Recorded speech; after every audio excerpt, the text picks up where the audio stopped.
Nigerians think of how to establish a modality for wage adjustment to avoid crisis-driven review and its inestimable costs?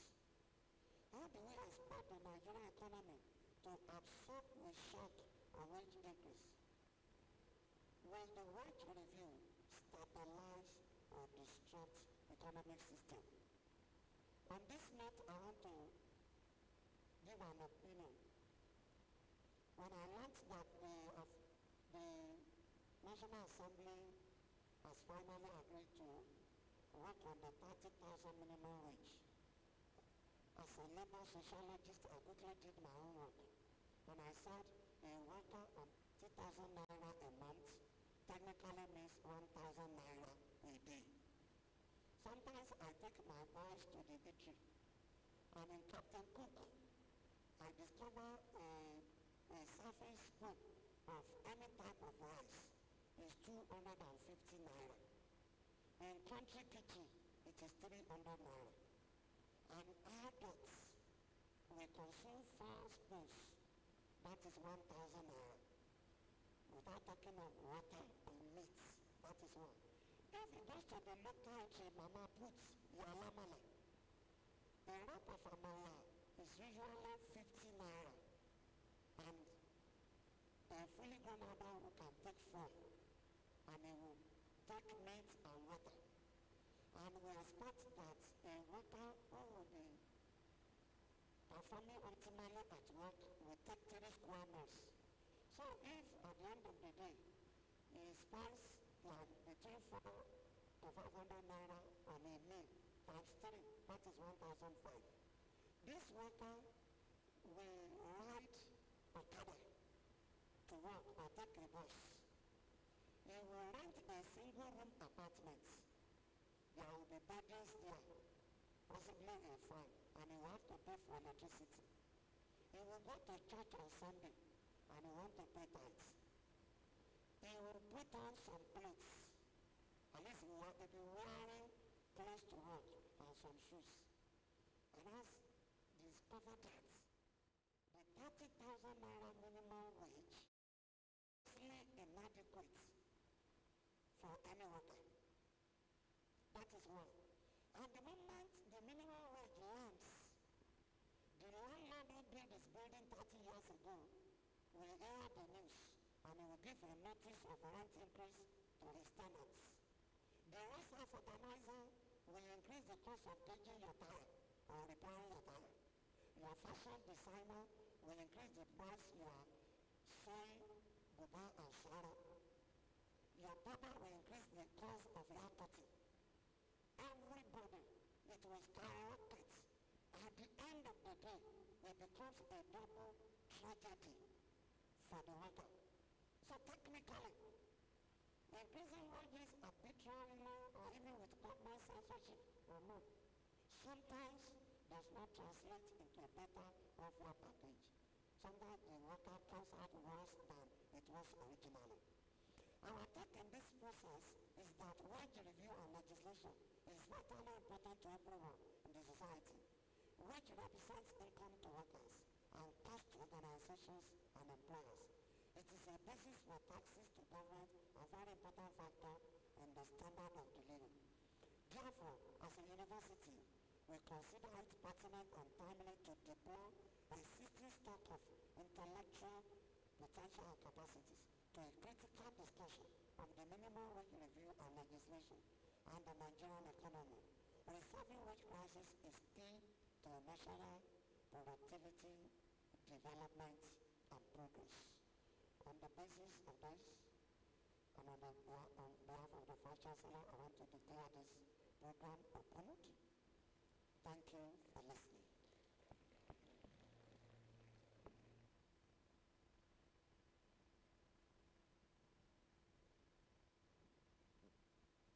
Distinguished ladies and gentlemen, the next online on our program is a presentation on history of minimum wage review in Nigeria, lesson for the contemporary development process. And to make the presentation is a member of the Department of Economics, Obafemi Awolowo University, Dr. Victor Adejima.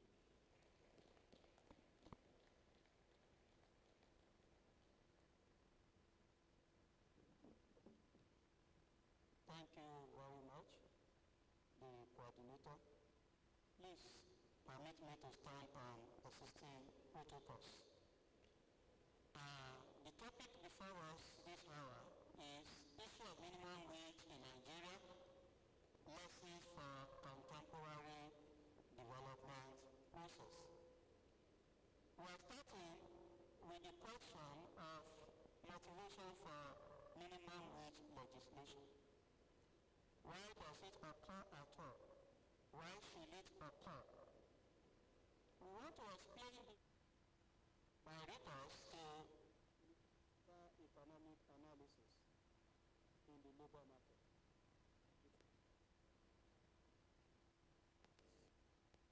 Whenever the price that is fixed at the marketplace is perceived to be too small for a decent living, government, labor come together to think of how to raise it.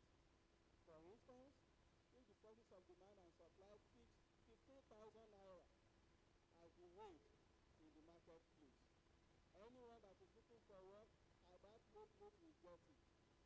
But when it is perceived that this market rate, the market rate is too small for a worker to have a good standard of living, then minimum wage comes in, and so it must be fixed above the market rate. The fixing can take place either by collective bargaining or by government legislation. Now, the issue of the minimum wage, what does it concern us so much? When you look at the picture on the board, you will see that we have a tripod stand. Each leg of the tripod represents a sector. We have the government sector, the private sector, and labor. And on the tripod stand, you will see a box that is putting what is called GDP. GDP is the total monetary value of all economic activities in a particular country annually. So this GDP is there. How about the issue of the labor market comes in this picture? Minimum wage is required for each stakeholder in the market to approve. So the government minimum wage constitute both cost, because in our country, government is the largest employer of labor. So it is a cost to government. It enters in the government budget as well as a source of tax income. But you know the income rate, tax rate is small compared with the amount of wage. To the private sector, wage represents cost. And for labor, wage represents the determining factor of the standard of living. And we have to come to the establishment of minimum wage. Minimum wage is not a new thing in the history of the world economy.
OPEC countries that is paying the minimum amount of, the lowest amount of minimum wage. When we compare OPEC minimum wage relative to that of Nigeria, you will see that Algeria is paying about 3.5 times what is paid in Nigeria as minimum wage. And down the line, when we get to Saudi Arabia, it is about 12.6 times what is obtainable in Nigeria. That is at the rate of minimum wage of 18,000 naira. If you agree with me that the 30,000 that is being expected will be approved by the National Assembly, then we can also compare along that line what happens between OPEC countries concerning minimum wage. With 30,000 naira minimum wage in Nigeria, that will translate to $83.3. And when we compare that with minimum wage in other countries, Algeria has a relative GDP that is less than that of Nigeria, and Algeria is still paying 2.15 times that of Nigeria. The same thing with Saudi Arabia, is paying 7.5 times than that of, Nigeria. Please, next slide. And so we can also see the countries of the world, the minimum wage that is being paid. You may be convinced that, okay, we cannot compare Nigeria with the advanced economies. What about Ghana? Ghana is paying $270. Nigeria is currently on $50. And South Africa is also paying $277. Now, why the incessant agitation for minimum wage by Nigerian workers? If you look at the rate at which minimum wage has been reviewed between 1981 to date, you will discover that the average is about 4 times in about 5-year period. Now, that means that any democratically elected government, if the government is sworn in today, at least that government is going to witness one labor agitation for minimum wage. Why is this so? Let us go back to the basics. The minimum wage itself. Let's look at this table, table 7, which is sourced from Uwude 2013 from a primary study using Enugu State. When you look at the figures, we have food, shelter, clothing, education, medicals, and all that are constituents of the basic needs for an average worker. The calculation here shows that a worker on low income needs an average of 96,000 naira a month to live a decent life, to live in the minimum standard of living. And currently, such a worker on grade level 1, step 14, that means the worker has been working for some time. That's about 12 years if he enters at grade step 2. That worker is paid 30,701 naira. And when you look at the shortfall, the last column, you will see that he is suffering a deficit of about 65,000 naira. The same thing goes for the middle income family. The middle income family requires about 352,000 naira a month to have minimum standard of life. And this same worker has a deficit of 291 because the actual money that is paid to the worker on grade level 12, step 11, is 60,522. The high income family also requires about 899,000 naira to live a decent life. Such a worker is said to be on grade level 16, step 9, and is receiving 106,000 per month on the average. That means the worker is still suffering some loss of 793,000 if he wants to live a decent life. Now we can see monthly minimum wages in Nigerian public sector all over the states at the current level.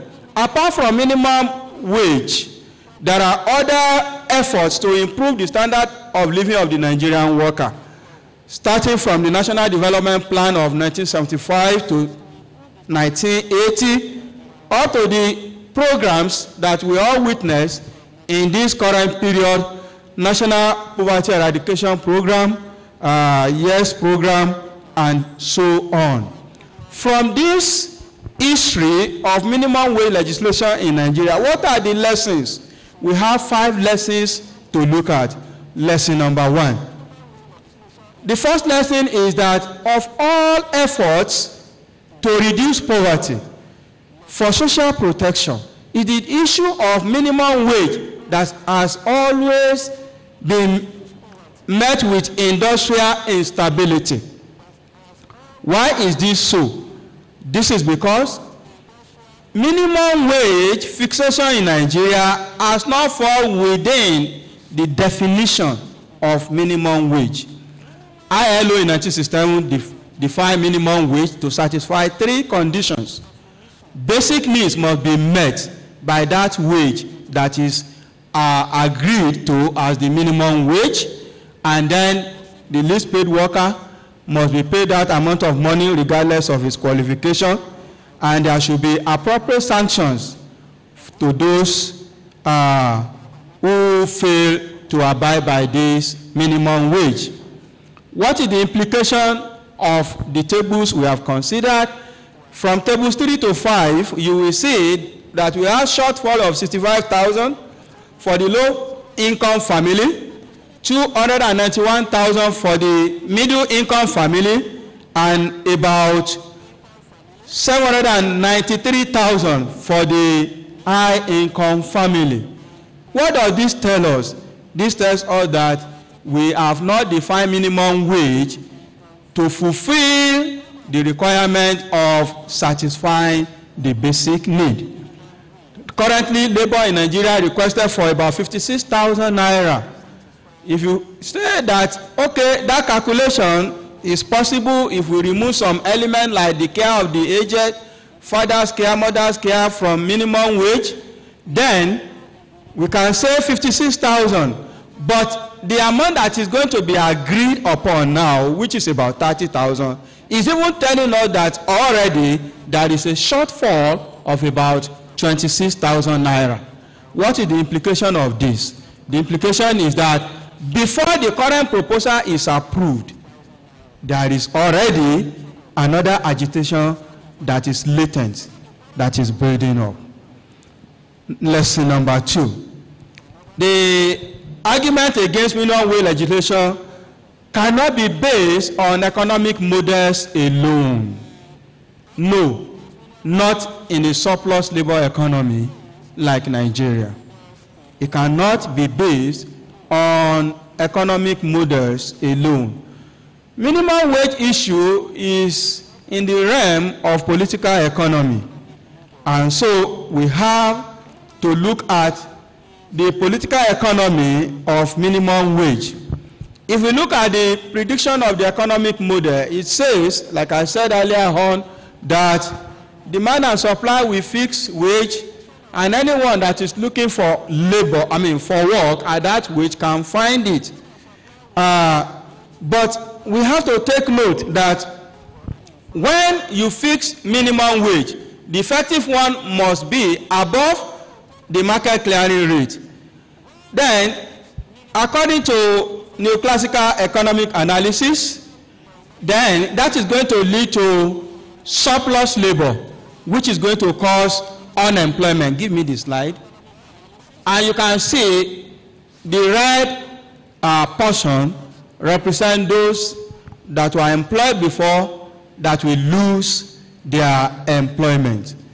That is the first and initial effect of minimum wage legislation. That is why economists all over the world, especially from the World Bank, the IMF, are always telling us that we should not adjust wages unreasonably high. But they did not take into consideration another effect of the neoclassical analysis. That is, firms or employers of labor generally, when they want to employ the next labor, the next unit of labor, the wage that they are going to pay must be equal to what we call the marginal revenue product of labor. This marginal revenue product must be equal to the wage that is going to be paid to an additional worker.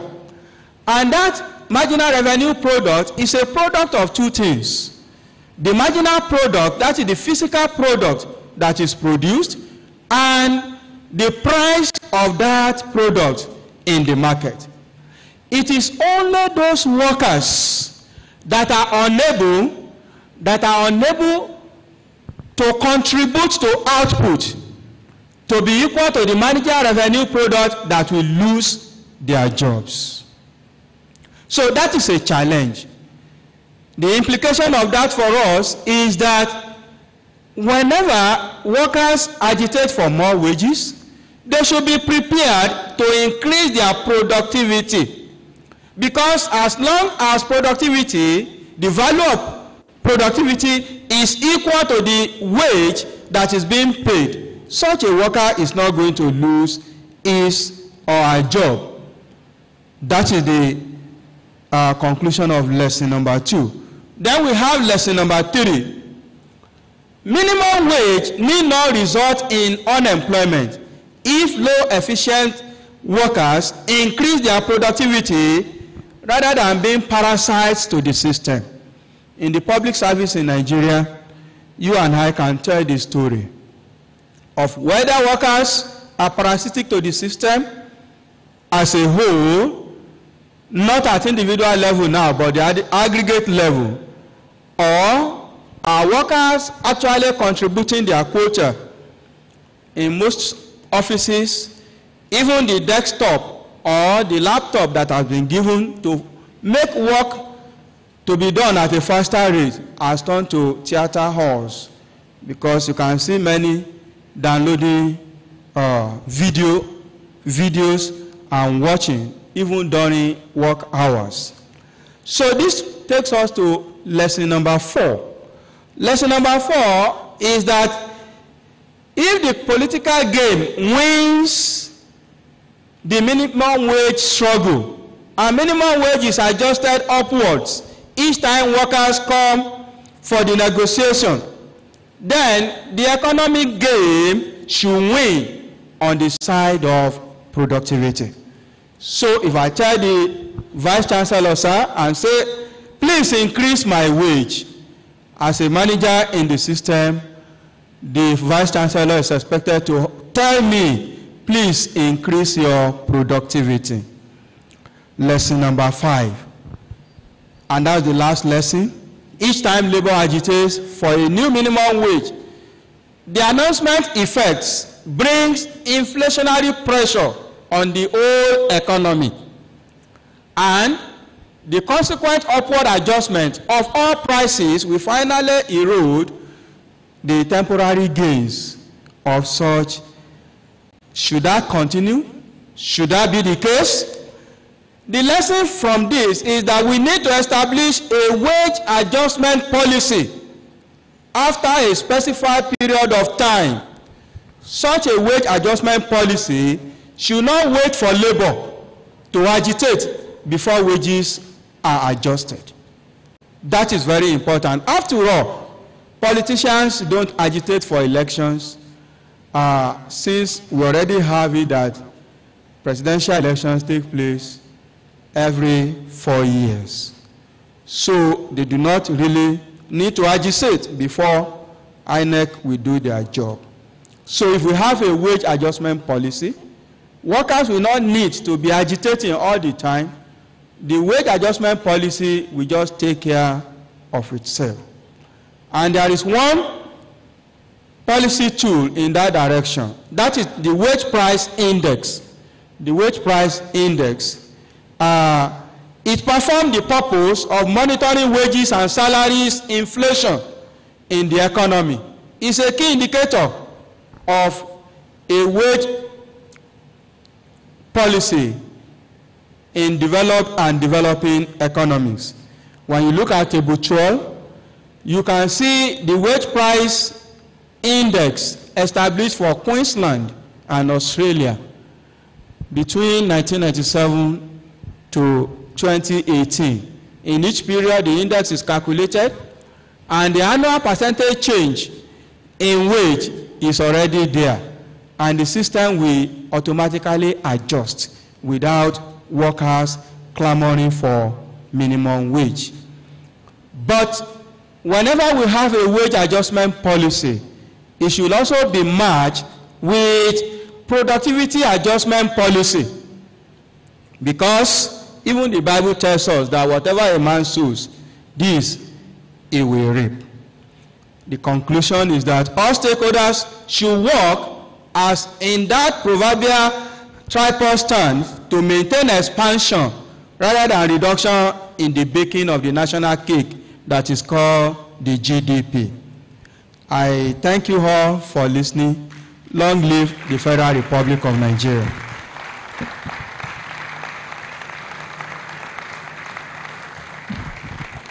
Thank you, Dr. Adejumo. Distinguished guests, ladies and gentlemen, before we go to the next presentation, I want to recognize the presence of the Director of the Institute of Entrepreneurship of the university, in person of Professor Abereju. I believe he's in the house. Also here present is the former provost of the postgraduate college and currently the most senior professor in the Department of Economics, Professor S.I. Oladeji. You're welcome, sir. The next presentation, let me encourage you to take your biro and put down, because there will be a time of question and contribution from the audience. What we are discussing concerns everybody.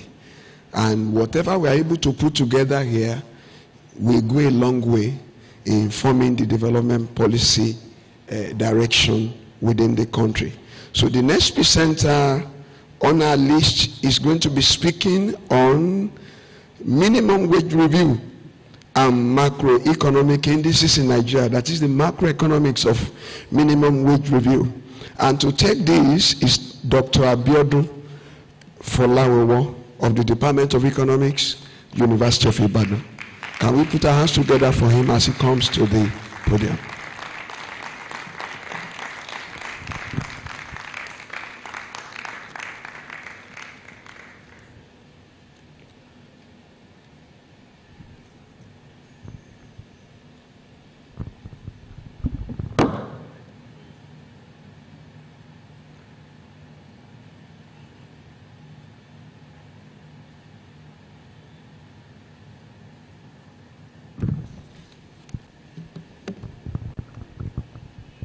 Good morning, ladies and gentlemen. The Vice Chancellor, ably represented by the Dean of Social Sciences, Professor Adebayo, distinguished guest. Let me start by saying that Professor Olaniyan loved to be here, but he is currently out of the country, so I've been asked to stand in for him. The issue of minimum wage is of interest to every stakeholder in the economy. Either you are a government worker or you are self-employed, because it doesn't matter how you get your income, you will still feel the effect of minimum wage in the, once it is raised in the economy. So what I intend to do, I'm not here to present a lecture, but I want to generate discussion. So I'm just going to present few slides, and I want to throw several issues up so that we'll be able to have robust discussion.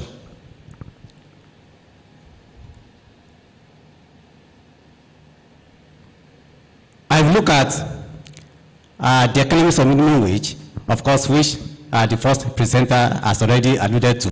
And of course, in this type of seminar, you should expect some kind of overlaps when presenters are presenting their papers separately. All right. We look at minimum wage reviews in Nigeria. So I will just try to look at in Naira and Kobo, what has been the review over time. Then I will speak to some macroeconomic indicators, how they have been moving in line with movement in minimum wage.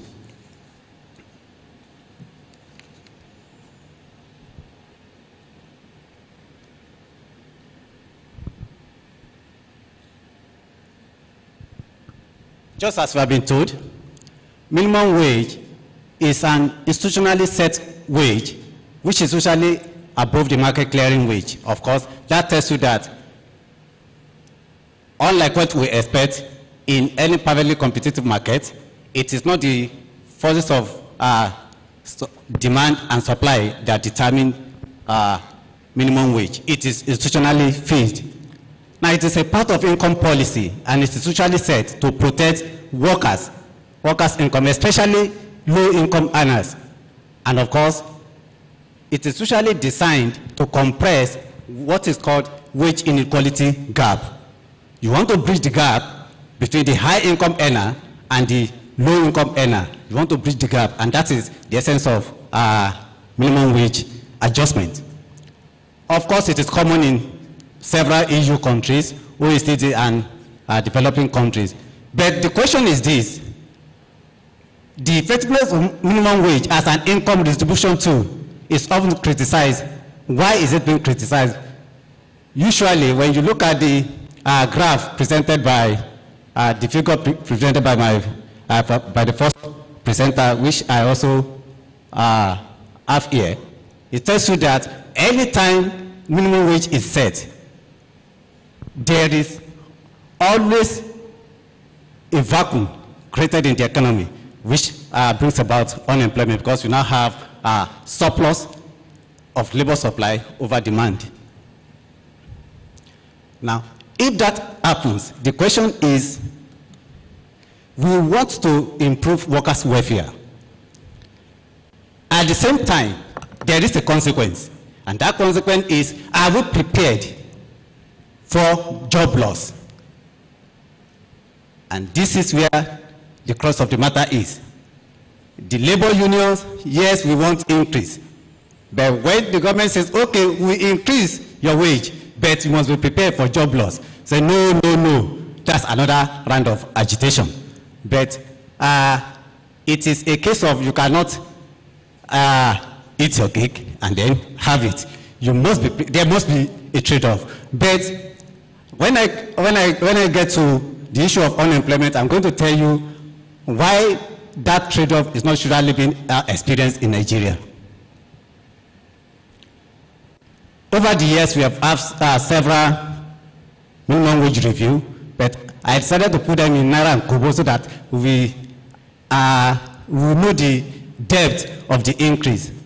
The first minimum wage review that took place in Nigeria was usually referred to as Udoji Award.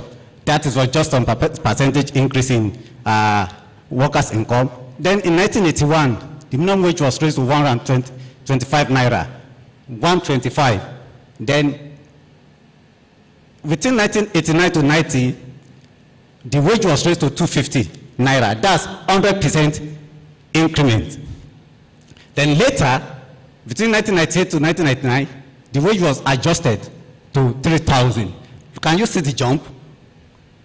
It started from 125 to 250 and then to 3,000. And of course, by the time we got to 2000 and 2001, it was adjusted to 7,500 for federal workers and then 5,500 for state workers. And of course, this was followed by some percentage increase in 2002 and 2003 before we got to where we had, which is the 2011 increase of 18,000 naira, when the wage was adjusted to 18,000 naira.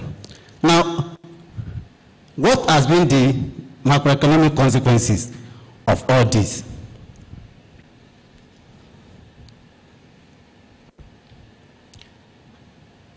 Let us start with our national income. As the minimum wage is being adjusted over time, what has been the movement in our output, which we call the real gross domestic product? If you look at the table behind beside the figure, during the period when the first adjustment was in place, the real GDP actually experienced a negative growth. That tells us that the way we have been clamoring for wage adjustment, the economy has not been adjusting in a similar way.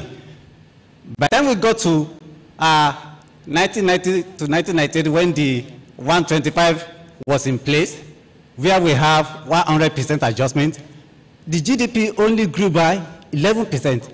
Is that 11% of 1.1? 1.1. Can you see the difference? Why wage grew by 100%, the economy grew by 1.1%. There is no correlation. No correlation at all. By the time we got to 1999 to 2000, there was a 1,100 increase in the wage from 250 to 3,000. And what happened to the economy? The economy just experienced 0.7% growth. And we can go on and on. Now, the latest one, the 2011 one, it was about 140% increase in the minimum wage from 7,500 to 18,000. And the economy grew on the average by 3.3%. The question is, what is the rationale for the increment or the adjustment that we are having in our minimum wage when the economy is not reflecting the needed adjustment?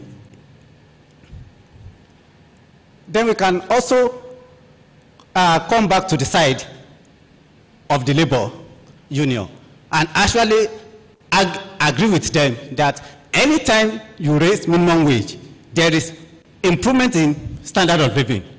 And one way of measuring standard of living is, let us look at what is happening to per capita consumption. Per capita consumption has been on the increase. That tells us that either we like it or not, minimum wage has actually been leading to improvement in welfare.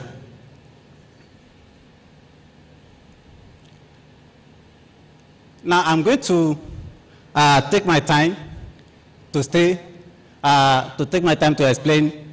the issue of minimum wage and inflation.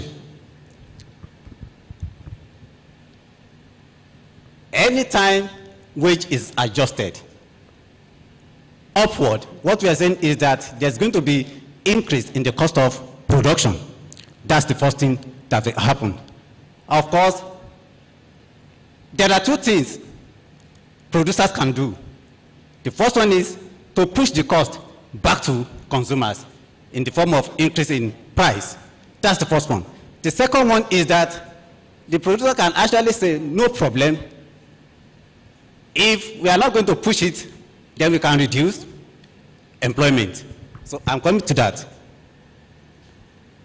What my brother said, we call it, the announcement effect, he said, we call it spiral effect of wage adjustment.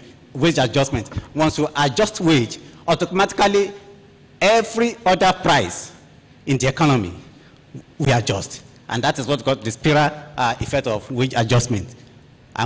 That is why, if you look at this table, over time, as the minimum wage has been adjusted, changes in price level has always been on the rise. In fact, if you look at when the minimum wage jumped from 125 naira to 250, where we have when we had the 100% increment, inflation rose to 34.1%.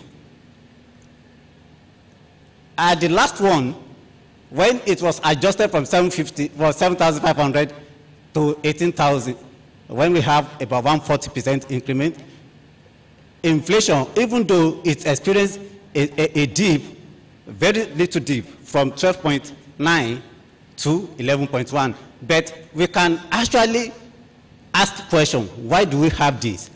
It is because this is the period when the economy was performing very well. This is the period when the economy was growing on the average at the rate of 5%, 6%, and 7%. So that tells us that when you adjust your wage and your economy can absorb the effect, then it will have minimal impact on prices. And of course, the question is, what is going to happen now? If we move from 18 to 30, what will happen to general prices? That all of us will witness what is going to happen. Now, in terms of employment and unemployment, remember I said there are two things producers can do if you raise wage. The first one, they can push it back to the consumer in form of increase in price, or producers can say, don't worry, we will reduce employment. But let me quickly say this. We need to ask ourselves, over time, as minimum wage increase resulted in job loss, the answer will be no, because the minimum wage is usually implemented in the public sector. When you come to private sector, in fact, that's from the private sector, their wage is usually above the minimum wage. So even when you adjust minimum wage, it affects them.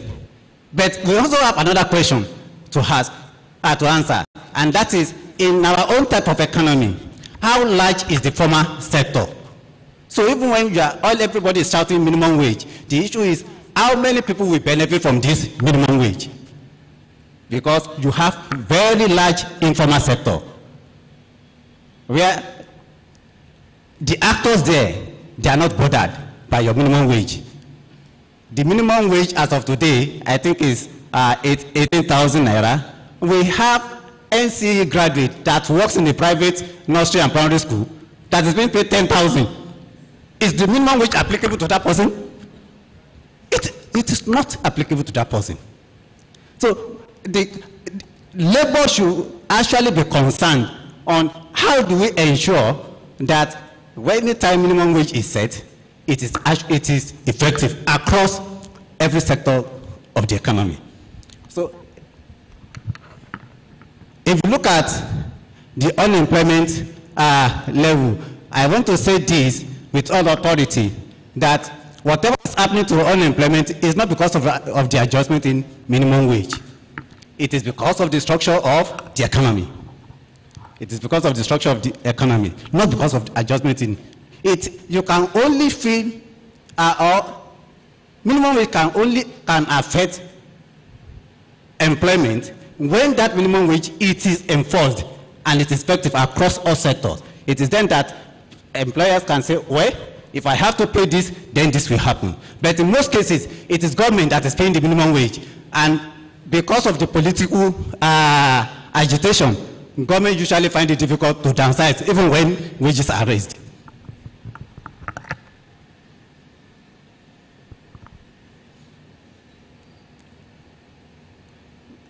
Now let us look at productivity. And I think as economists and social scientists, this one should be our concern.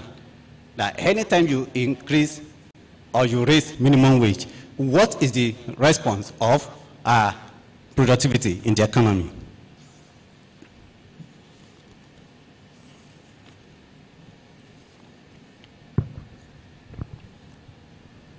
If we look at the third column of this table, which is of course demonstrated on or shown on the graph, we discovered that even though minimum wage has been growing, productivity, labor productivity has not increased correspondingly to that of minimum wage. In fact, where we have the highest increase in labor productivity is between 2001 to 2010, when labor productivity was 5.7. But apart from that, we've discovered that labor productivity has not been having corresponding increase with wage increase. Now, if we put all these economic indices together, along with what is happening to wages, we have some questions and issues at hand. The first of them is, should we be concerned about raising minimum wage all the time, or should we be concerned about the effectiveness of minimum wage? That's the first issue we should be concerned about. The second one is, must we always announce minimum wage increase? I always give a sample to my graduate students. I worked in the country. My second year in that country, I just got to the office one day and I checked my pigeonhole and I got a pay slip. When I look at the pay slip, I said, well, it is not pay time, it is not pay period. Usually we were paid 25th of every month. So it is not pay time. When I opened the paycheck, I didn't have any choice. I had to go to my HOD. I said, Prof, what is happening? Which money is this? And the man just laughed. He said, before you joined us, that was the language. He said there was agreement in wage adjustment. Nobody knew about it. With that, there will not be any spiral effect. There will not be any announcement effect. And by the time I opened the paycheck, I got over $5,000 as bonus from increasing salary. The market woman close to my house will not know anything about it. But here, before we even pay the money, everybody already knows about it. So what should be the appropriate manner of adjusting wage? So on that, I'm going to draw some concluding remarks. One, although minimum wage legislation is a welfare and an income policy measure, its usefulness has been contended over time, and of course, based on several issues that have thrown up. In Nigeria, minimum wage reviews have led to improved welfare, given the continuous rise in per capita consumption over time.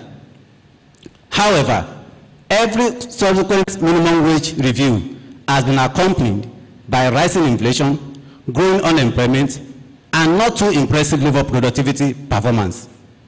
So, how do we maximize the benefit from minimum wage? Or how do we minimize the side effect of minimum wage? To maximize benefit of minimum wage, increase output or productivity, and growing the economy should be the ultimate priority of every stakeholder. And I think for the labor union, we should be concerned more about the real wage. What is the worth of your wage, not the nominal value. Your naira and kobo that you are being paid is called nominal wage. By the time you take account of inflation, then you talk of real wage. That is the purchasing power of your wage. Even if you are paid 30,000 naira today, how much goods and services can you afford with that 30,000? Finally, I think the labor leaders and the government should be concerned with how do we grow the economy. When you grow the economy, automatically wage will rise, more income will be generated, prices are likely to fall, and we are going to experience better welfare. And then we'll be able to achieve what the ILO is calling living wage. The issue now, the discourse has gone beyond minimum wage. What we are now discussing is living wage. sometimes I was in Geneva last year, and what we were discussing at ILO is not the issue of minimum wage. We are not talking about living wage. Your 30,000, is it going to be a living wage? Thank you.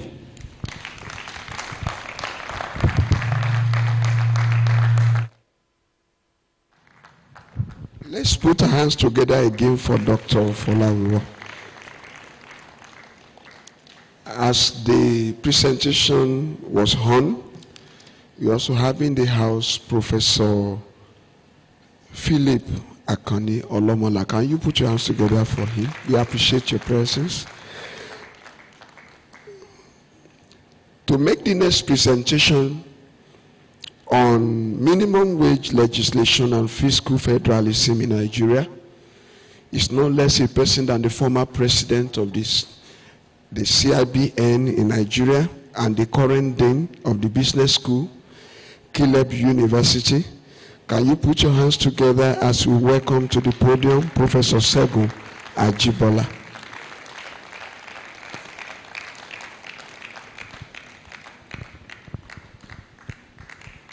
Put your hands together for him.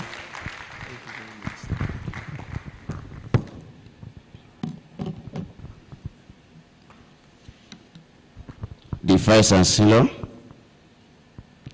ably represented by Professor Aluko, the Chairman Committee of Deans.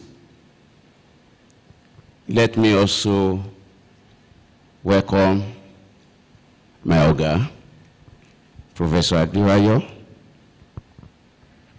once the HOD Economics, and the current HOD of Economics, Professor Akimbola, distinguished scholars, members of the academic community here present, my co-speakers, gentlemen of the press, ladies and gentlemen. Please permit me, I want to confine my presentation to this specific area that has been assigned to me. But in doing that, perhaps my own style will change a bit. The question has always been, what exactly is happening outside there? Where is the nexus between the town and the ground? Now, we are most times emotionally led into looking at what is happening in other jurisdictions. It is quite fine because it's tried in law that you cannot be something upon nothing. But it's not much of what Keynes said in 1950 or what Schumpeter said. What is OAU saying about Nigerian environment? And that is the beauty of a policy network of this nature. What is happening in our own environment? How do we interrogate issues? How do we address the various disconnects that we have in our environment? The contradictions, the conflicts, the policy inconsistencies and policy somersaults, etc., etc. Therefore, within the confines of the time allotted to me, I want to talk about the issue of minimum wage legislation. What is the legislation or the legislations? What have they been saying? What are the issues coming out of these legislations? Secondly, we talk of fiscal federalism. Do we even have a system in Nigeria that properly defined we can call a federalist system? If we do we have a system in Nigeria that addresses the issue of fiscal federalism? How then can minimum wage legislation have meaning in an environment like ours? If we have gaps, disconnect, conflicts, how do we bring them together and isolate issues that will help us as a country, as a people, address this monster? Permit my language. Address this monster called national minimum wage. Please help follow as I'm presenting. We've talked about the meaning of minimum wage, and I am happy that Dr. Awolowo was talking about living wage. In fact, in today's environment, we talk more of cost of living wage, because if we look at the origin of minimum wage, it was a welfareist approach to the needs of the citizenry immediately after the Great Depression of the 1930s. Then the government of President Roosevelt of the United States came up with what he called Fair Deal Package, and introduced the concept of cost of living, that an individual was entitled to maintain minimum decent standard of living, and at what income will guarantee that. That was the origin of the concept of minimum wage as it is popularized today. Secondly, still on the issue of concept, we talk of minimum wage legislation. Ladies and gentlemen, when we talk of legislation, it is any pronouncement that has the force of law. The first documented legislation on national minimum wage in Nigeria was in 1981. Between 1934, 39, up to the 1950s, before independence, all we had then were committees, commissions, panels, whose recommendations that were followed by white paper had a law, persuasive authority, not legislative authority. So, and let's come nearer home. In 1959, for example, the Mbanefo and other regional awards that look at issue of minimum wage in the Western region recommended increase in real wages. In fact, some of the other regions then, following what was happening in the Western region, also adopted the concept of minimum wage. The colonial masters, they were informed. They were also concerned about what was happening, and they approved the concept of increasing the real wage in Nigeria then. But the real story, the real struggle, the real trouble started immediately after the Civil War in 1970. The Gowon administration set up Chief Simon Adebo panel that recommended a temporary increase in wages, and that was referred to as Adebo Award. It was not legislation. It was a panel recommendation. Then in 1975, there was Udoji Commission under the chairmanship of Chief Jerome Udoji. And that was when the minimum wage was fixed at 60 naira. And it was known as Udoji Award. In fact, that award complicated matters for Nigerians, such that in 1975, the volume of our imports will have been one of the highest the world over. Then with the coming of that very, very radical leadership of Nigerian Labour Congress in 1979 under the presidency of Alhaji Hassan Sumanu, and of course the inception of the civilian administration, then the agitation for new minimum wage now heightened. In fact, when the battle for national minimum wage started in Nigeria, it used to have effect through threats and counter threats. So in 1981, Nigerian Labour Congress issued threats to the civilian administration of Alhaji Shehu Shagari. No labor. Labor will mobilize to vote you out of power if you fail to bring to bear the issue of national minimum wage. But you know what? The states that were not under the control of the National Party of Nigeria led federal administration kick against the concept. How could you pass into law?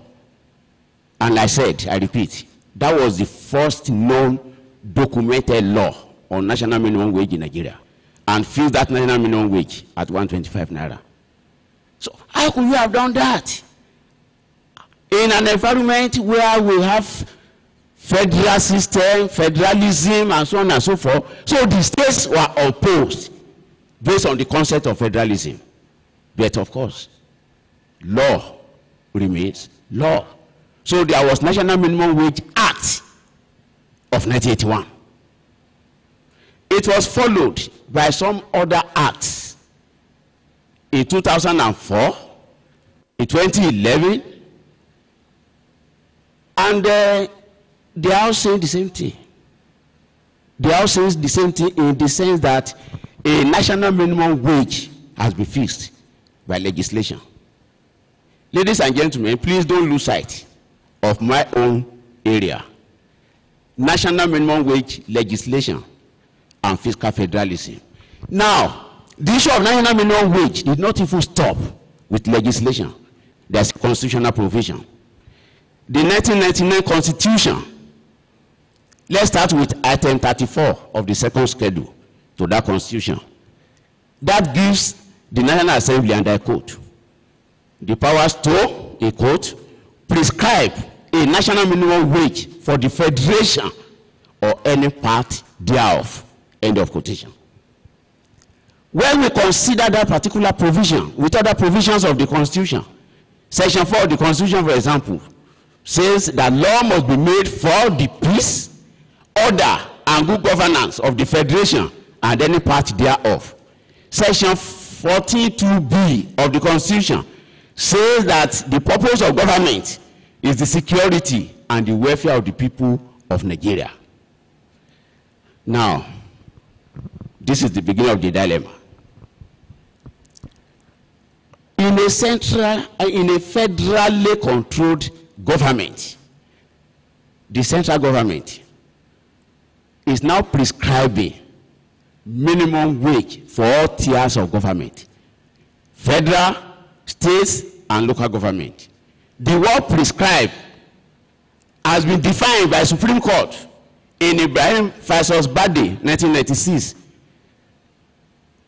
that it bears in its ordinary natural meaning as being to lay down or impose authoritatively, to lay down as a rule or direction to be followed, to lay down authoritatively as a guide, direction, or rule. And that's the constitutional provision. And the Constitution, the provision of the Constitution, is above any legislation. Where there is a conflict between the provision of a specific law and the provision of the Constitution, the provision of the Constitution prevails.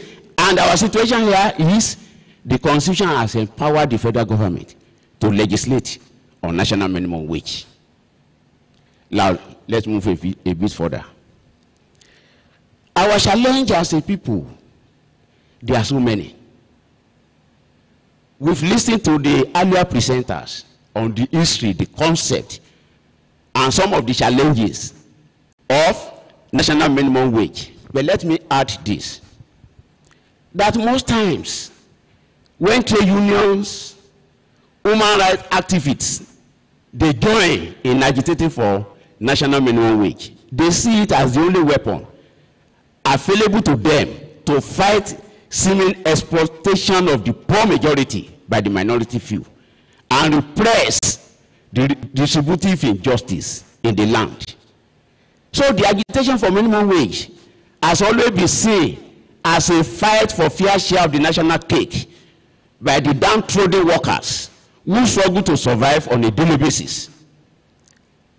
There have been arguments, oh, we don't have money, but the workers will say that the rich few, they have unfettered access to the resources of the nation in their position as rent seekers, 10%ers, government contractors, politicians. So trade unionists and some left-wing politicians always join hands to canvass for minimum wage on this basis. And like I said earlier, they are always tactical. In choosing when to strike. In 1982, in 2011, in 2018, the union employed the fragile political situation to compel the government in power to approve national minimum wage by resorting to threats of strike, disruption of campaigns, and mobilization of workers to vote against the politicians. Now, let's go to the issue of federalism, fiscal and fiscal federalism. Federalism itself speaks to an arrangement whereby a group of states combine some of their functions to harness the benefit of size, upscale their territorial powers, and provide common ground to ward off external aggression. So federalism brings together the strengths of each constituent part to help promote the greater good of the greater number. That's the only essence of federalism. Then when we come to the term fiscal, fiscal in our lexicon refers to government policies, actions, and programs that concern taxation and expenditure, either capital or recurrent. Fiscal federalism, therefore, according to Oates 1999, refers to the understanding as to which function and instruments are best centralized and which are best placed in the spheres of decentralized levels of government. That's fiscal federalism. So, as federal government, what should be the responsibility I will assign to myself? What should be the responsibility that I should assign to the states and local government when we talk about Nigeria? Now, what have been the issues with fiscal federalism in Nigeria? It's a very controversial concept in our lexicon. Do we even have a true federalism system in Nigeria since independence, beyond what we have as loose arrangements here and there? The truth of the matter is, for so long, Nigeria practiced unitary system of government. The military interregnum did not help governance. So the national psyche has been configured to align with the unitary system. So, as of today, we have very, very powerful central government, an octopus, almost becoming a monster to everybody, and weak state and local government structure. So, allied to the issue of federalism in fiscal federalism in Nigeria, therefore, is the issue of revenue allocation in the country. If we look at the constitution again, the various schedules have it that the juicy areas of our national life have been consigned to the central government. The central government is in charge of oil and gas, it's in charge of custom and excise duties, in charge of common income tax, and so on and so forth, leaving the undefined, the relevant areas of income heads to the states and local government.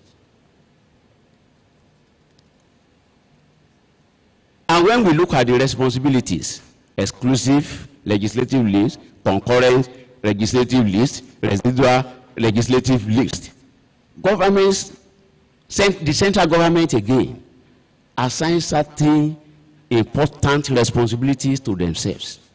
but without anybody caring to define the financial implications of those schedules in our constitution. So revenue allocation therefore remains an integral part of fiscal federalism in any country that practices federally structured system of governance.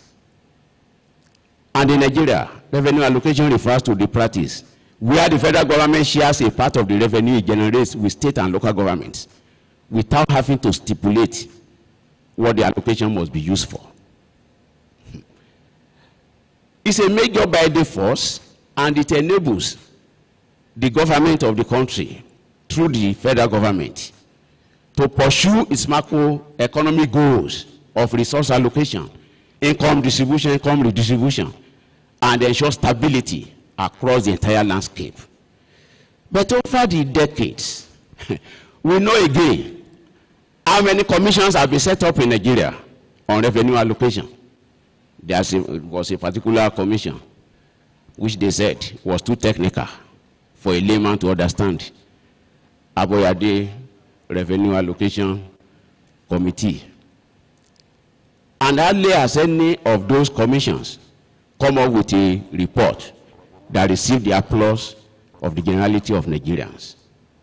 So the issue of revenue allocation in Nigeria has been so controversial because it's often argued that the federal government has too much in its kitty.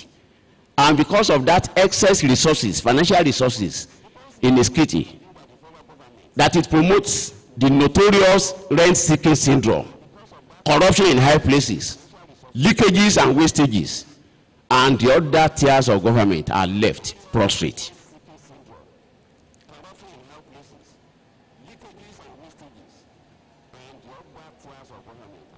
Some commentators have argued that if we want to practice true federalism and fiscal federalism at that, why can't Nigeria return to the pre-independent structure, where the regions were in control of their resources, where the regions mobilized those resources and converted the resources to monumental economic growth and development in their regions?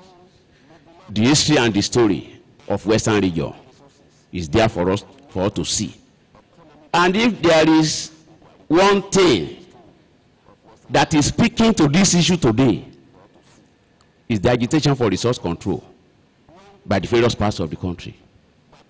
We cannot resolve the issue of fiscal federalism without defining and finding solutions to the badly skilled revenue allocation formula in Nigeria.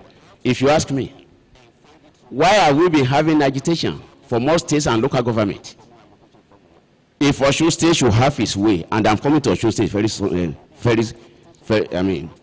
shortly. If Osun State should have its way, we want additional state to be created. If a central local government should have its way, we want that local government to be split into two. Why? Because it's the easiest way to power. New state will come with new governor, will come with new deputy governor, will come with new commissioners, and there are legions of human beings there waiting for that. There was an election conducted in my place.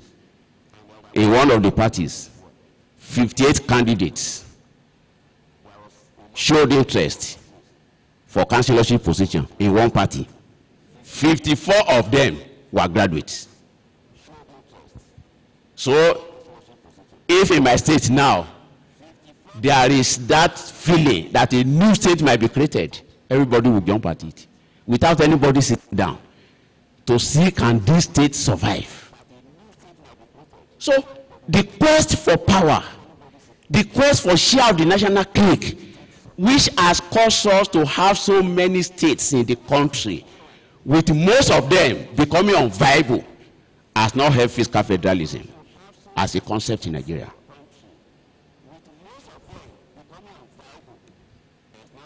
Again, the concept of revenue allocation in Nigeria has been tasked by the set of criteria used to even share revenue among states, among local government. Let me give us some of the examples used over the years. National interest. Who defines that? Principle of derivation, principle of population, principle of need, minimum national standard, principle of even development, equality of states, independent revenue, principle of general ecology, principle of land mass and terrain, and principle of development of mineral producing areas. These are the criteria adopted in Nigeria to share revenue. How nebulous, how meaningless in some cases, how undefinable, how unquantifiable in so many respects. And that is speaking to our fiscal federalism as a people.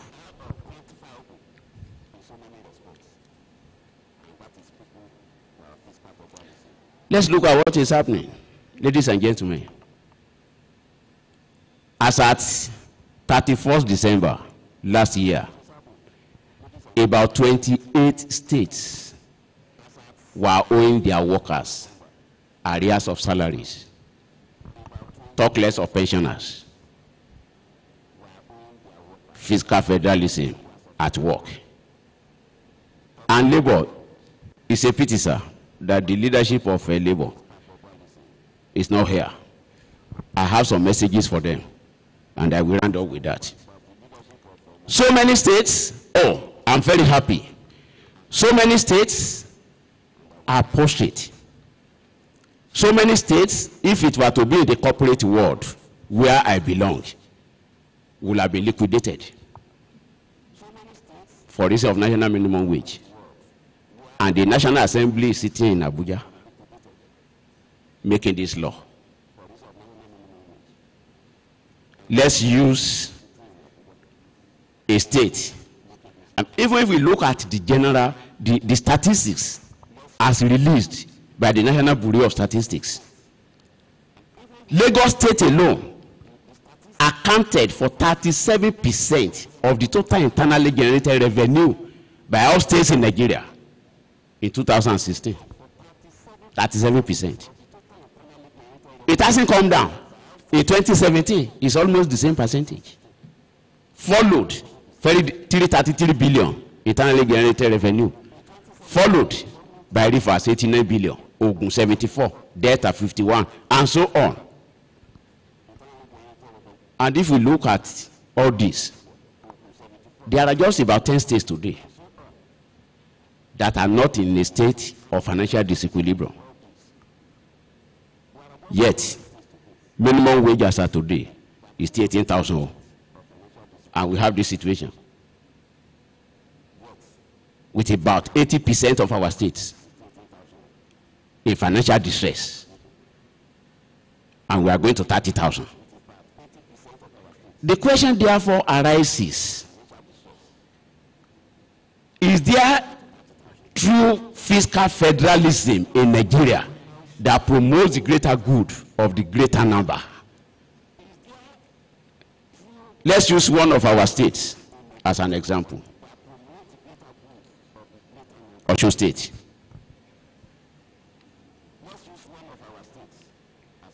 Osun State, as at 2016, had a debt of 147 billion to pay.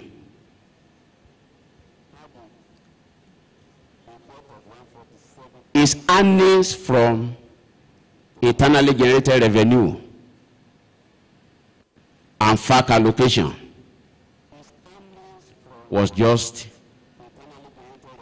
over 2 billion naira. Now, the same Osun State in 2017 budgeted 138 billion, 75 billion in revenue expenditure and 63 billion in capital expenditure. Monthly earning was put at 1.37 billion, made up of IGR of 3%, FAC of 46%. Monthly salary was 2.78 billion. Overheads 3.5 4 billion. So monthly deficit, Osun State, where OAU is, was as at then 4.945 billion. Monthly deficit. Multiply that by 12. That is deficit that Osun State is carrying on an annual basis. Imagine if Osun State were to be registered with Corporate Affairs Commission. The shareholders would have proposed voluntary liquidation. And Osun State case is not in isolation. We have it all over the country. Where then is fiscal federalism? If we cannot resolve the issue of fiscal federalism, then minimum wage legislation will continue to be an exercise in futility. And that is where we have the problem. From other climes, because of my time, we've had the experience. Countries like Great Britain, United States of America, like I said, the concept of minimum wage legislation even started in the United States of America. New Zealand, Australia, Canada, Mexico, they all have national minimum wage legislation. But there are some of them that do not have a national minimum wage. They have a reference rate at the national level. Then in other constituent parts of the country, they are free to fix their own. In the United States, for example, as a date, 16 states have minimum wage rate that is higher than the national rate. India, China, Mexico, Canada, they don't have an imposed national minimum wage. That the central rate. Then other territories, other zones, other states, whatever nomenclature is adopted, they are free. Accordingly, ladies and gentlemen, there are issues and there are issues. We have loose federalism and fiscal federalism in practice in Nigeria. We have disjointed revenue allocation formula. We continue to interpret national minimum wage issue as a welfareist policy. Most times, political, ethnic, and other sentiments attached to the discourse on national minimum wage. For example, resource control. There has been lack of political will to handle national minimum wage as a business decision. I'm happy we talk about productivity. Bordering on reward for productivity. So we are so divided in discussing this issue. Let's look at what is happening as of today. Just last week, the latest report from the February 2019 FAC meeting stated that 32 out of the 30 states in the country had the debt figure above its share from the federation account. 32 states went home in February with deficit.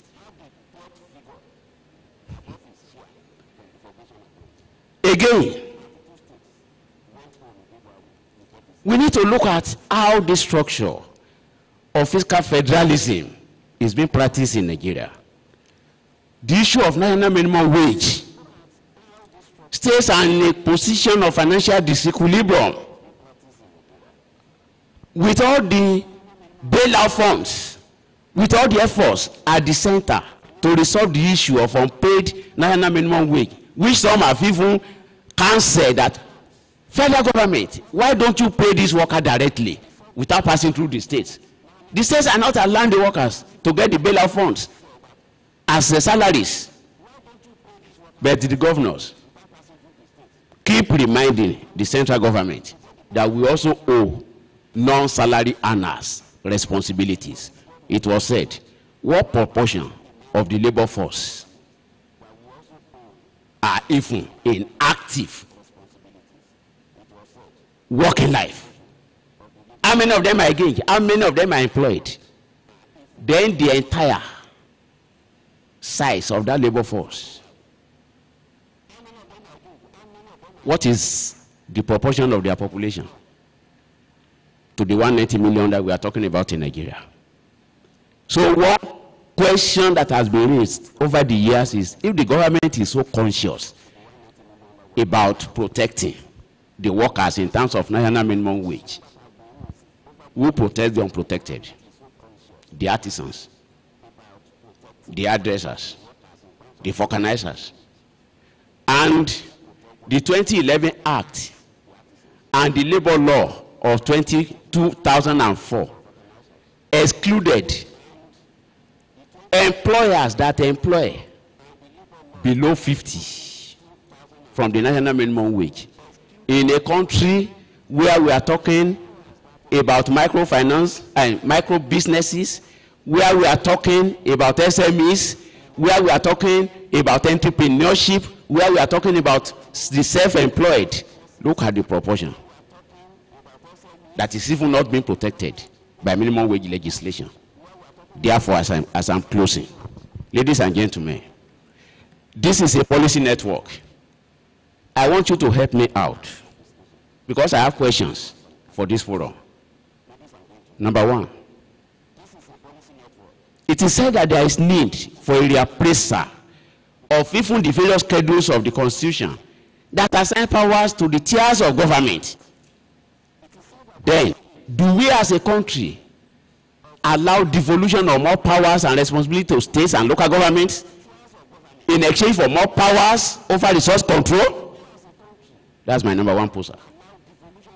Number two, local governments, they have come under severe criticisms that they are mere drain pipes. Some keep saying we cannot see the value addition coming from local governments to the life of the citizens. How do we make this tier of government more responsive and responsible to their people? That a larger chunk of their revenue goes for salary payments, while the leftovers are shared by the state and local governments through the joint account. What do we do?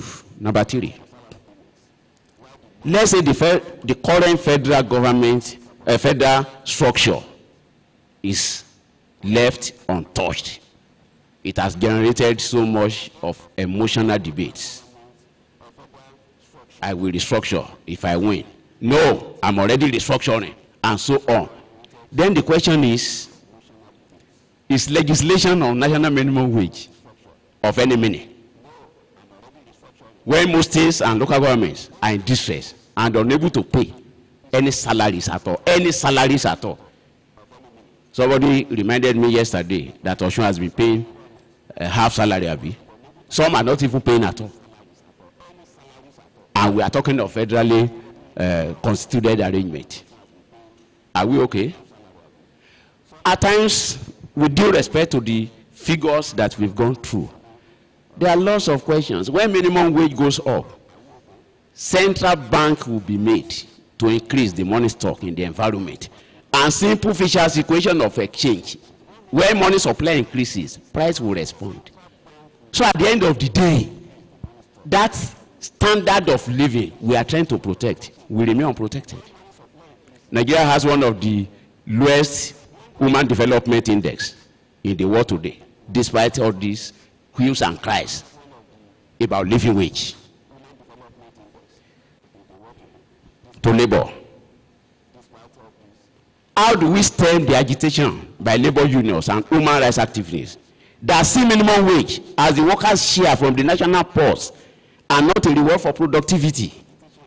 And of course, so much attention has been paid to baking the cake. I mean, no attention has been paid to baking the cake. So much attention has been paid to sharing the cake. We talk of productivity of workers. I had a brief stopover in one of the key parastatals in Abuja as director for about 3.5 years after my retirement from banking. At a time, we engaged about 1,500, only to discover that about half of them didn't have seat to sit, nowhere to sit, and we asked them to go home. Whenever there will be, we will look for chairs and tables where they could sit. We will record them. Some were in their homes for 4 months, earning salaries. Where is the nexus between productivity and wage in Nigeria? So why could we continue to deceive ourselves over a system that doesn't work? But I won't blame labor, because the rich few, which is perhaps less than 5% of the population, continue to display ostentatious lifestyle. So it becomes a struggle, as it was in Great Britain, between the haves and the have-nots, the lords and the commoners. And that is the way, that is the approach of labor. To issue a minimum wage is we and them. But that will not solve our national problem and national challenge. Some corporate bodies, to labor again, some corporate bodies are driven by unionism. Banks, for example, which is my primary constituency. Most banks today are not unionized. Their employees are not unionized, because they do not see the issue of minimum wage as an issue. But it goes beyond. In 2009, so many employees of banks were maltreated. Some are really packing without benefits and so on and so forth. What's labor doing about this? I remember when I was in First Bank, Chief Adam Oshiomole came to picket First Bank because labor unionism was proscribed voluntarily. We were all made to sign that we belong to any union. And if you do not sign, then you adopt the national minimum wage as a reference wage for your compensation. So it's a stick and carrot. How do we make states and local government more effective in generating internal revenue that could reduce reliance on the center?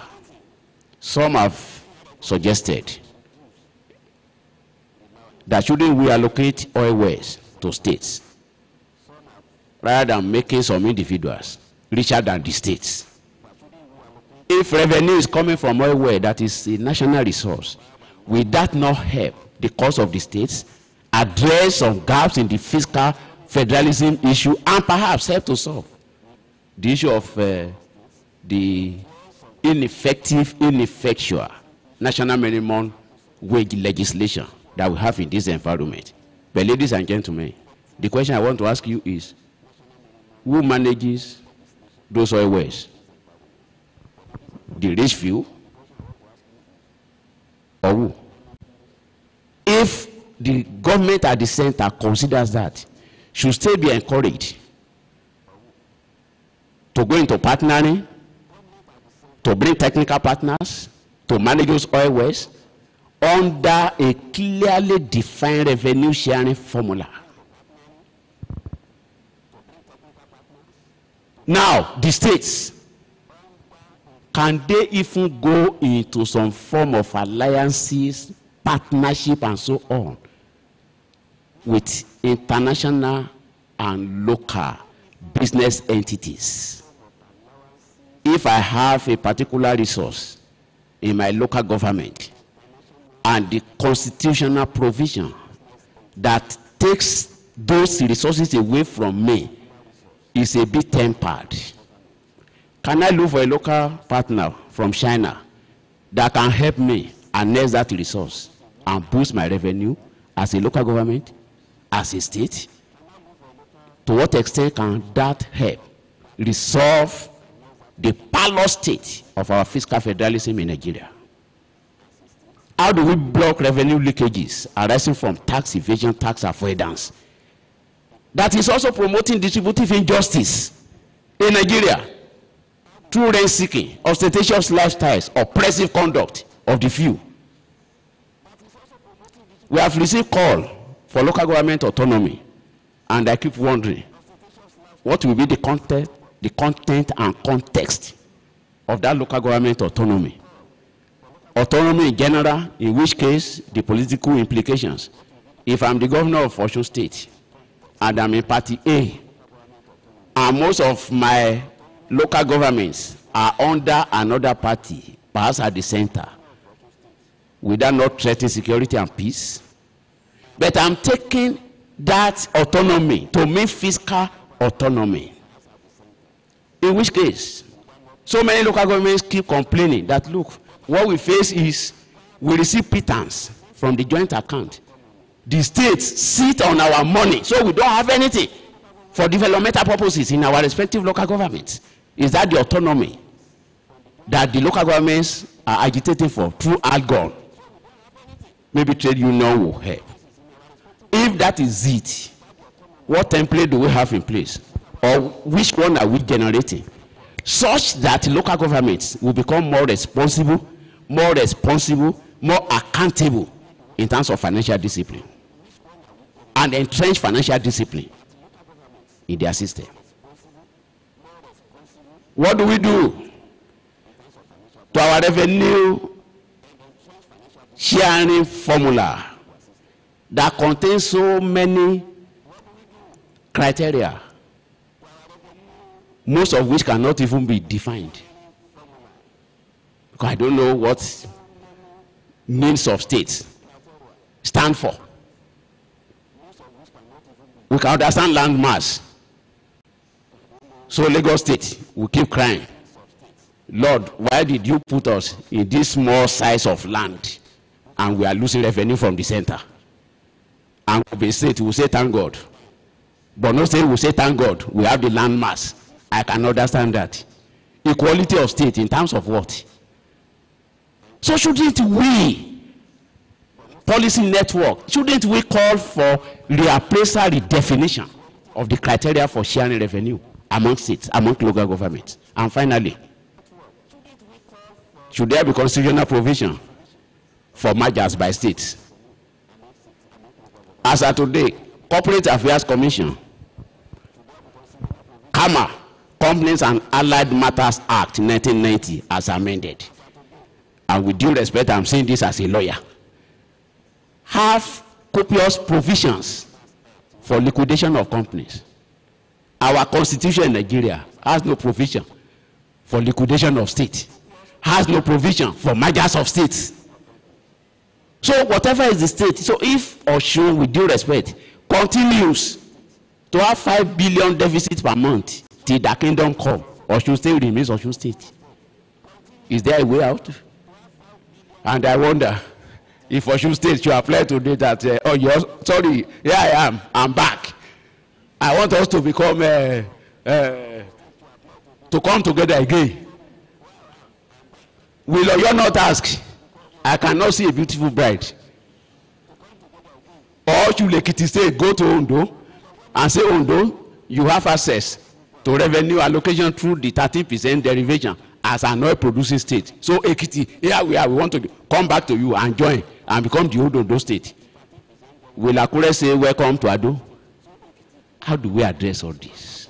And yet, if today there is a call for creation of more states, I understand that the last time there were about 30 requests for more states in Nigeria. What do we do about this in a country that is struggling to understand its concept of fiscal federalism, that is trying to implement the national minimum wage that has been observed so far in breach? And to just make a reference to one of the presentations, you see, I always see Naira to be a very strong currency domestically. With 1,000 Naira, with that analysis, sir, if on this campus, with 1,000 Naira, I will eat very well. That's $3. What can $3 fetch me on the street of New York? So purchasing power parity is Naira not so strong, so that when we are saying in the US minimum wage is $237, was the price index. With that 247 or whatever, it will last me a month to maintain myself. And when I started seeing figures, I was racking my brain. How much do I even spend to maintain my family, living in a fairly highbrow location in Lagos? How much do I even spend? I don't see it as even a fraction, a good fraction of the figures that my colleagues roll out. There I'm then asking, what do we index our national minimum wage to globally? What should be the reference rate? Thank you, ladies and gentlemen.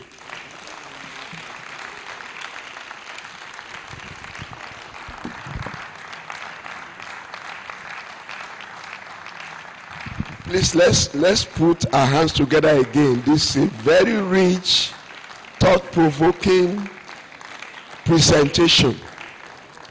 And I'm just praying that people behind the scene taking notes will take a good note so that we can come together at the network level to make sure that all these issues are properly articulated when we are putting the things together. Now, we got to question and answer, point of contribution and question, because this is a debate. And I know maybe you have penciled down something that you need to put down. We are here to brainstorm. And I believe that one of the reasons why we have remained as we are in Nigeria, that we don't discuss issues and look for the best way to approach them.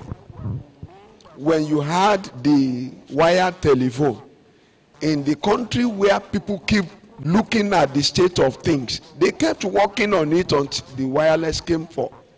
They were not just sitting down and watching the thing.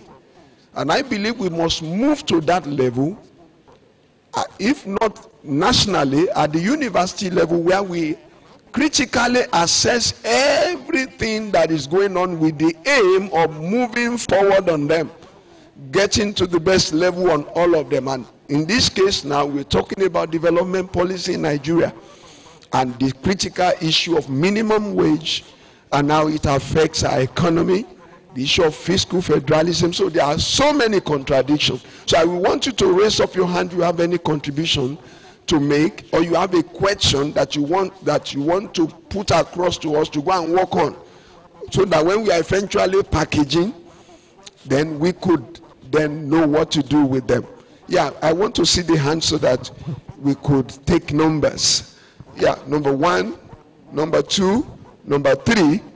Now, before I take those 3 questions, I don't know if any of the labor union leader would like to, in 2-3 minutes, you want to say something, you know, from the perspective of union on this matter. If you are not yet ready, I will still give you time. You can think about it, because we understand that your union has an issue in Ogun State today. That's why they've not been able to make themselves available, because we spoke with them yesterday. But I believe I can see 1 or 2 people here who are union chairmen in the house. So if you have something to say, you've had the presenter, it's been highly illuminating. So I want number 1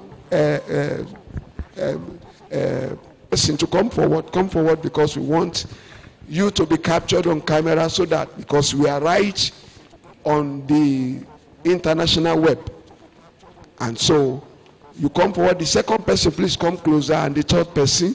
And if there is any other person with a contribution, please get set. After the 3 of them, then we come up. Yeah, can you give him the microphone? Tunde Ogunele is my name. Standing on the existing protocols, I would like to say a very big thank you to all of the presenters for their well-presented presentations, starting from Dr. Adejumo to Professor Segun Ajibola. Well, it is very obvious that increase in minimum wage will not bring solution to the problem we are facing in this country, because a lot of people are dependent on this minimum wage, and a lot of other sectors are to be considered. If we increase the minimum wage, then from Dr. Adejumo's presentation, we can see that other people too will take up their price. So I'm suggesting that we should look for a way in which there will be, in which supply will exceed demand. If the supply exceeds demand, then the price will drop, and this will translate into good standard of living for the workers. And when we increase the production by the workers, it will be a win-win situation on both sides of the government and the workers. Because when there's increase in production, then there will be increase in revenue that is being generated by the government, and they will easily oblige to the request of the workers when they agitate for increase in their minimum wage. Also coming to Dr. Fola Wewo Abiodun from UI, I saw that a lot of things you presented. One thing I learned from a patient is that we don't need to announce that we want to increase the minimum wage so that other people will not be aware of it and now increase their own price too, which can result into inflation. So those are my few words of contribution, sir. Thank you very much. Thank you, thank you. The second person. Good morning, ladies and gentlemen. I'm Bolu James. Okay, my question is this. Fine, the major limitation to increasing minimum wage is when there is increase in price of goods and services. What if, fine, there is increase in minimum wage, what is the function of price regulation committees such that the government probably with the Labour Congress can ensure that, fine, even though the minimum wage has been increased, they should make sure that other people making goods and services should not increase theirs, price regulation committees. Then my other, this is just a contribution with what the doctor from University of Ibadan has said, that if the government would do the needful to review the minimum wage as at when due, to avoid the agitation of Labour Congress for a new minimum wage review, then we will not have a situation where there is a lot of noise about it. Hence, it will lead to a reduced number of people increasing the price of their goods and services, which will lead to a reduced level of inflation that might occur. Thank you very much. The third person. Good afternoon, ladies and gentlemen. My name is Ojua Wokoyemi Sunday. My first question is concerned about the monetary policy implication of minimum wage legislation. Having observed that whenever there is increase in minimum wage, what follow is price instability as in inflation. I'm now thinking that are there other possible ways of improving labor's welfare without increasing their nominal wage, so that to maintain economic stability? That's the first question. The second question, in elementary economics, they taught us the government interventions in the market system and the implication. And they have told us that mostly, particularly in Nigeria, government intervention is ineffective. And they usually said it usually leads to deadweight loss. I'm now asking that, are there other ways by which government can work through market system without intervening into the labor market system in order to reduce the effectiveness of the intervention? Okay. Your question is noted. Now, are there other contributors in the House? Okay. Permit me to call my Oga, the former provost of the Postgraduate College, Professor S.I. Oladeji. You're welcome, sir. Yeah, thank you very much. This is quite interesting topic. Minimum wage. I know that it's an issue that will remain with us and in any economy. The way I look at it, I know I'm very sorry, I've not been around for most of the time.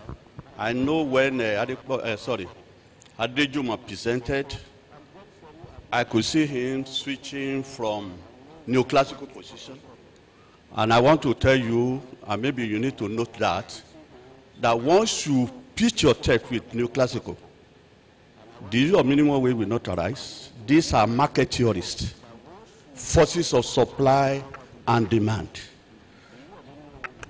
But having said that, I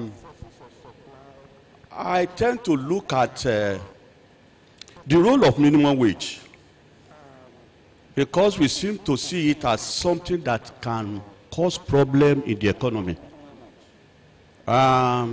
It has its own role, and we need to recognize that. And I can see the trend of the argument that, yes, we shy away from minimum wage because it will cause inflation.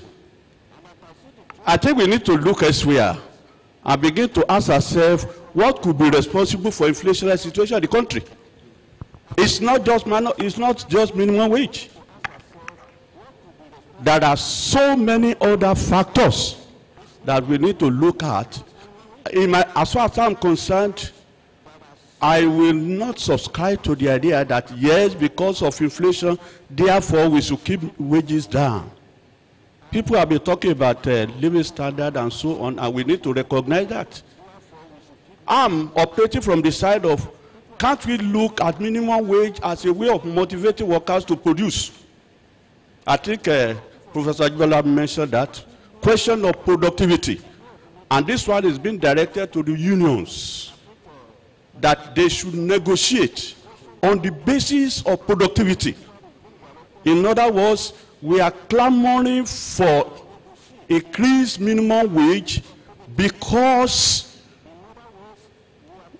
we've been contributing so much to the economy, and productivity has increased. I think we can then use that one as a justification for increased minimum wage. In other words, we should operate on the supply side. What do we offer our economy? And I know again, our previous speaker has spoken so much. This is an economy where we don't emphasize productivity increase. As I always say,